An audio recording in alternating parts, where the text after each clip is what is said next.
பூந்தியில பொரிச்சு கஷ்டப்படாம கடலை பருப்புல சிம்பிளா செய்யக்கூடிய லட்டு ரெசிபி எப்படி பண்ணலான்னு பார்க்கலாம். அதுக்கு ஃபர்ஸ்ட் 1 கப் கடலை பருப்பை 2 மணி நேரம் ஊற வச்சுட்டு தண்ணி இல்லாம வடிச்சு மிக்ஸி ஜாருக்கு மாத்திக்கோங்க.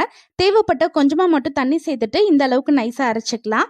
இப்போ எண்ணெய் நல்லா சூடானோடனே ரெடி பண்ண மாவை பக்கோடா மாதிரி சேர்த்துட்டு நல்லா ஃப்ரை பண்ணி எடுத்துக்கோங்க. இப்போ இதை மிக்ஸி ஜாருக்கு மாத்திட்டு நல்லா பவுடரா அரைச்சிக்கலாம். அடுத்து ஒரு பேன்ல 1/4 கப் சர்க்கரை, 1 கப் தண்ணி, வாசனைக்கு 3 ஏலக்காய், 1 சிட்டிகை உப்பு, கொஞ்சமா ஃபுட் கலர், 3 டேபிள் ஸ்பூன் நெய் சேர்த்துட்டு நல்லா கலந்து விட்டுக்கோங்க. இப்போ அடுப்பை மீடியம் ஃப்ளேம்ல வச்சுட்டு ஒரு 5 நிமிஷம் குக் பண்ணும்போது இந்த அளவுக்கு நல்லா திக்காயிடும்.